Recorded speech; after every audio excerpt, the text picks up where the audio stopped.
Hi, my name is Siddhartha Sharma and welcome to NDTV AutoMate, your ultimate guide into the world of automobiles and mobility. We've got a power pack show lined up for you guys this week right here from Dubai. That behind me is a flying taxi that's starting operations later in the year 2026. It's powered by Joby Aviation as well as Uber. We've got all that and more lined up for you guys this week on the show. So without any further ado, let's get started. Coming up on NDTV AutoMate, we take you to Dubai to experience the future of mobility as Uber's flying taxi powered by Joby Aviation prepares for passenger operations in 2026. Back home, the Mercedes-Benz V Class returns to India, bringing back the luxury people mover. We also look at the Audi A8 L Security, a bullet-resistant, blast-resistant luxury sedan.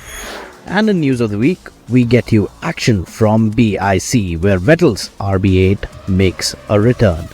Now, autonomous mobility has always been something that's just been around the corner, but here in Dubai, Uber is making it a reality with their autonomous fleet. And not just that, they're all gearing up to introduce air taxis in Asia with the Uber app itself. Let's take a look at what the future holds in mobility space.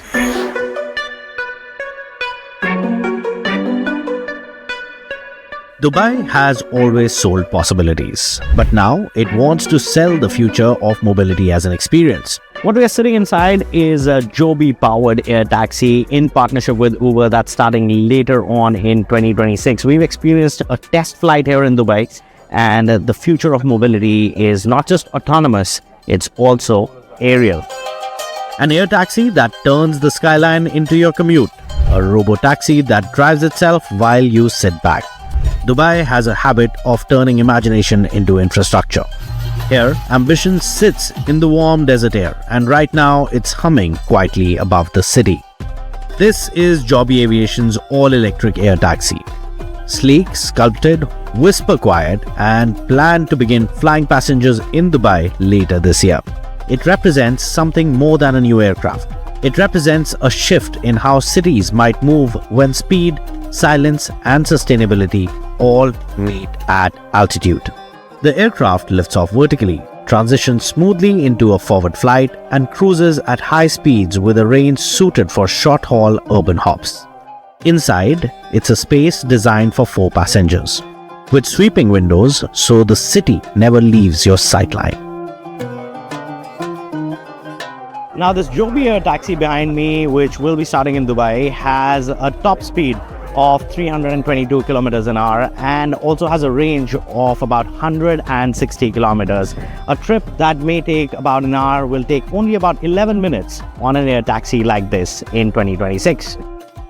This is not a helicopter alternative. It's a luxury commute designed to feel as calm as an elevator ride, just a few hundred feet higher. The cost is going to be in accordance with Uber Black, so it's not going to be that expensive. If you're already experiencing Uber Black prices, that is what the ballpark figure of this flying taxi will be in Dubai.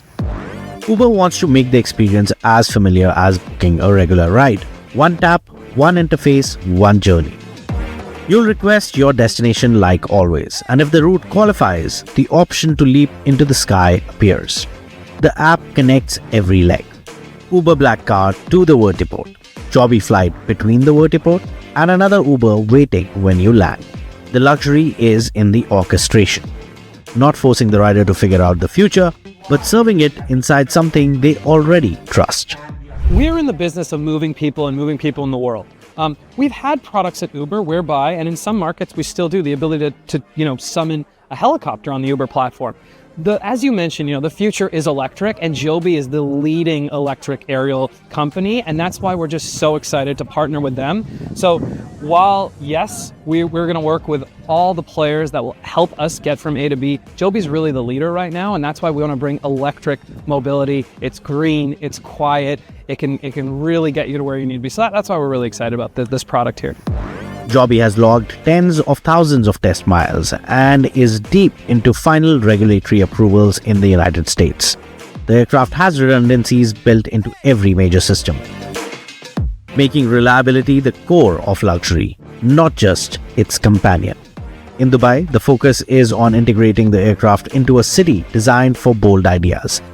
A city that wants to be the first to show the world what urban air mobility actually looks like in practice. Most amazing things about this aircraft is when people see it and hear it, they immediately want to take a ride in it because it's beautiful, big windows, very safe, sustainable, and quiet. And so when we roll out, it's not like we're going to roll out with hundreds of them immediately, but the demand is going to be hundreds. So I think our biggest challenge is initially rolling into a country and be able to meet the demand. So we're already thinking about that and how do we kind of get that adoption up. And then from there, I think, we're already thinking about pilots. There's a global pilot shortage. So we've built a pilot academy to begin training pilots even now. So we'll have the pilots, and I think that beyond that, it's getting the adoption globally with the regulators. Here in Dubai, they're very, very forward thinking. Same thing in the US. We do want to come to India. Yeah. So we want to get that global awareness so the regulators are ready for us in each of the countries. But the innovation story isn't just in the sky. Dubai is also rewriting what happens on the ground by removing something we've always taken for granted: the driver. Uber's autonomous collaboration with WeRide has already begun on the ground here, from Abu Dhabi to Dubai to Riyadh. Request the autonomous option and your ride arrives with sensors, cameras, LiDAR, but no driver. The WeRide vehicle uses over 20 sensors to build a constant 360-degree awareness of the world around it. The experience, though, is surprisingly ordinary, which is exactly the point. No premium surcharge, no futuristic theatrics. Just a clean, silent cabin moving through the city like any other Uber, except the front seat is empty. In Abu Dhabi, the service already covers Yas Island with plans to expand.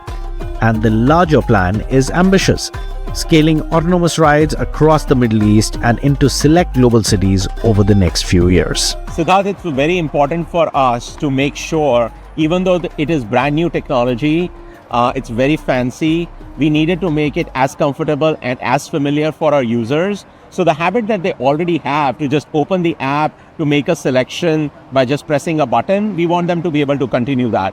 And then as we get in the car, you'll see the car is also very comfortable. Autonomy doesn't just live inside the car, it lives here. In an operation center that runs like a command station. In Dubai, Uber is working with Baidu's Apollo Go platform for an upcoming wave of autonomous services. This is where each vehicle's health is monitored, where charging, cleaning, inspections, and route planning are all coordinated, where data becomes discipline and discipline becomes safety. Apollo Go already operates in dozens of cities with millions of autonomous kilometers behind it. Dubai will be one of the newest showcases, a city ready to test what happens when software becomes your chauffeur. Flying taxi above the skyline, a driverless car navigating traffic, different technologies, different rhythm, but one common story. A city that wants mobility to feel premium, intuitive, and ahead of the curve. Dubai isn't predicting the future, it's rehearsing it. And for the rest of the world, the question now is, how soon does this become normal, not novel? For us at AutoMate, the curiosity lies in how these ideas scale, how they regulate, and whether cities closer to home could adopt similar experiments. But one thing is clear, mobility is shifting from just getting you somewhere to shaping the entire experience of the journey. From future of mobility to moving to something closer at home, Audi recently showcased their A8 Security. This is a bulletproof and bomb-proof vehicle. Mohit Bhadwa checked the car out and brings you this story. Looks like a luxury car, but is built like a bunker. This Audi can survive attacks from AK-47, world's strongest sniper, most powerful hand grenade, and even a landmine. And even after that, it can play massage mode. And you don't buy this Audi for luxury, you buy it to survive. This is Audi A8 L Security. Needless to say, the safety comes at a price, and for this one, the base price is Rs 15 crore. And the day you make an order at an Audi dealership, it takes roughly 6 to 7 months to make this car reach to your home. Underneath its elegant design lies an entirely different machine. The A8L Security is certified to VR10 ballistic protection, and it is one of the highest civilian protection standards currently available. It comes with Audi's Quattro setup, and these run flat tires. They can last 80 kilometers at a maximum speed of 80 kmph. Audi says these doors weigh 160 kilos. Now you must be wondering, in the event of an emergency, how will you open them? Well, even if this car turns on its side, there is a ballistic mechanism in its hinges. So when it triggers, the doors fly off automatically and it becomes easy for the VIP to get out of the car. Audi A8L Security has everything that a modern day bunker should in terms to keep you safe. It gets all the bells and whistles that the Audi A8L comes with. 4-zone climate control, ventilated rear seats. They also come with massaging function and they are power operated. This 4-liter V8 turbo petrol power plant puts out 571 horsepower against a peak torque of 800 Newton meters. It manages to do a top speed of 210 kmph with a gross vehicle weight of 4,450 kilos. You must be wondering, what is it like to drive this car? Well, it is really different, I have to say, and that is why Audi offers free training to your chauffeur and your commander to understand how to drive this car in the event of an emergency, both in attack mode and in defensive mode. Along with that, it also comes with strobe lights and it also comes with a siren so that other people know that there is some VIP movement. And there's a talkback button as well in case you don't want to roll out these heavy windows and want to talk to somebody outside. And Audi also confirms that these windows have such strong motors and cranes that if somebody puts their hand inside and you want to roll up the window, it will roll up. There's no anti-pinch thing over here. In fact, they can break your bones. The Audi A8L Security is not about status, it is about assurance. A car designed for people who cannot afford unpredictability. A machine that quietly carries responsibility without ever needing to announce it. Now, luxury MPVs are picking up pace in India, and Mercedes-Benz India does not want to end up not being in that trend, and that's why Mercedes-Benz V Class is making a second coming in the Indian market. It launched that vehicle in 2026. Let's check out what's so special about the V Class in its new avatar. The biggest Mercedes in India in terms of size comes back after every 2 to 3 years. It is not a sedan, not a SUV, not even a performance AMG. And this, boys and girls, is the V Class 2026. Design isn't always something that you write home about a van, but still the V Class is distinct in a few manner. I'll show you how. The tailgate is squat upright, but then it is split in design, which means if you want to have a quick access, you need not take off the entire tailgate, but this half cross section and you can access the rear. It is a vertically stacked 3-row LED tail lamp cluster, sits quite flush. The side of it, it runs over 5 meters in length, and I must remind you, India is among the few markets to get the extra long wheelbase V Class across the globe. It rides on 18-inch wheels, has got air suspension, which means you can alter the ride height by up to 25mm. There are more ways than one to open these electrically operable side opening doors. Very short overhangs, multi-beam LED headlamp.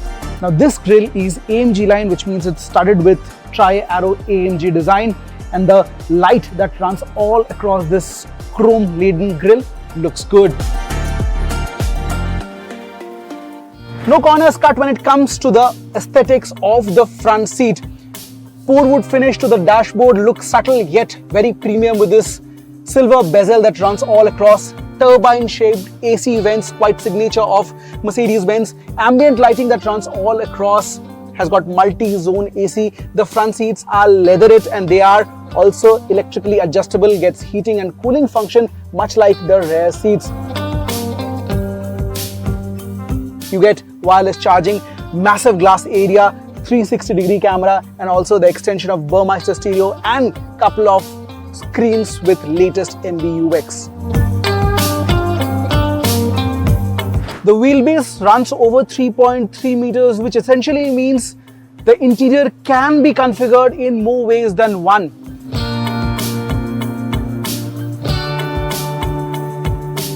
Currently, I am sitting inside a V Class which has got 2 seats for the rear, but you can also have 4 seats in 2 different configurations. They can face each other or the regular 3-layer setup for a van. Only who's who of the society can afford something like this, where space and comfort is of utmost priority along with a host of luxurious features. These are fully reclinable lounge seats. This come with ventilation, massage, cooling, heating, wireless charging pads to juice up your phone. There's scarf support so that in case there are no 2 extra seats in between, you can really flush yourself out and stretch your legs. Leatherette seats, Burmeister stereo. The window area is gigantic. Funnily enough, this car has more number of USB charging ports than the number of people who can sit inside.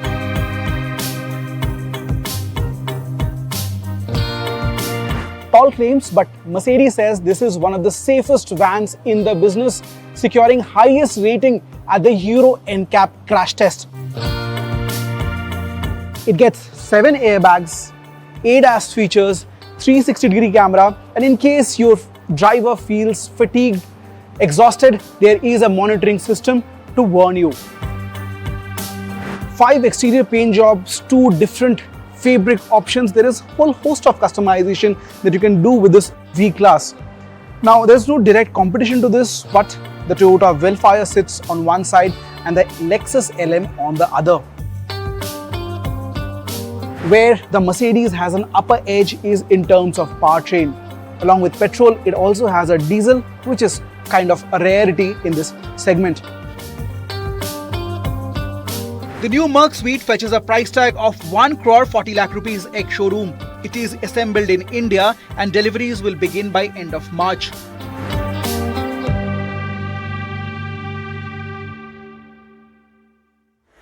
Now it's time for AutoMate, news of the week, the biggest updates from the world of automobiles, all in one place.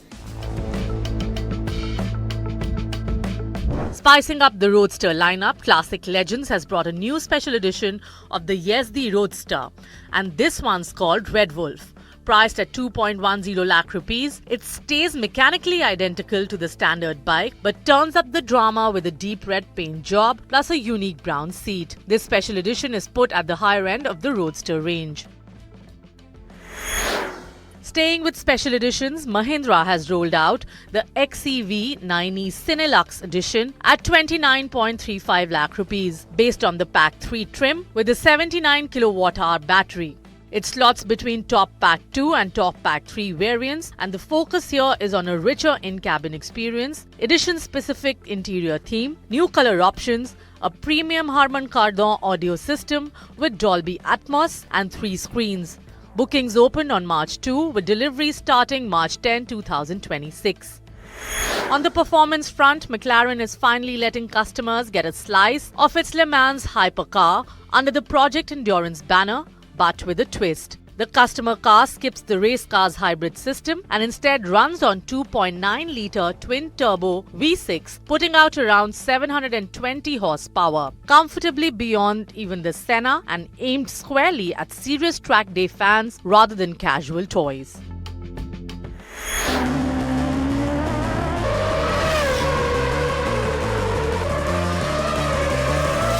After 13 long years, the roar of a Formula One engine returned to the Buddh International Circuit.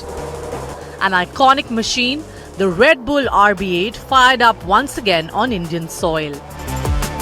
This is the very car with which Sebastian Vettel dominated the 2012 season, a championship-winning machine that defined an era of Formula One.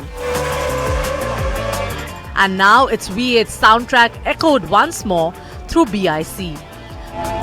Behind the wheel was India's Formula One driver Karun Chandok, bringing the RB8 back to life around a circuit that once hosted 3 unforgettable Indian Grand Prix.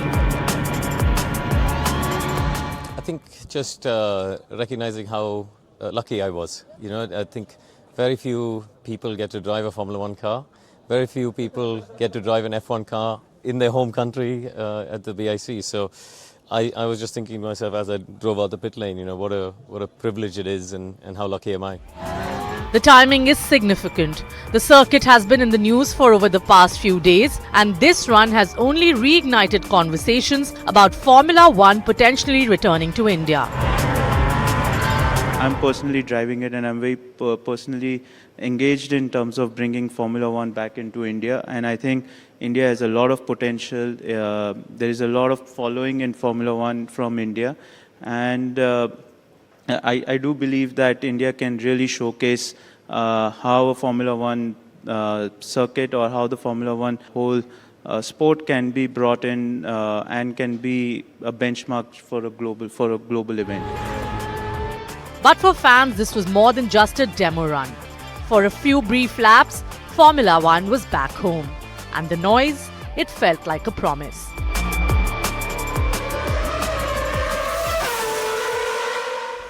And with that, it's time for us to say goodbye on this edition of NDTV AutoMate. Don't forget to follow us on our social media handles. And for all the deep dive reviews, news and views, don't forget to log into ndtv.com/auto. Always remember, wear a seatbelt, follow speed limits, respect the drivers around you. This is your Automate Siddhartha Sharma signing off with this beautiful view of Dubai. I'll see you guys in the next one.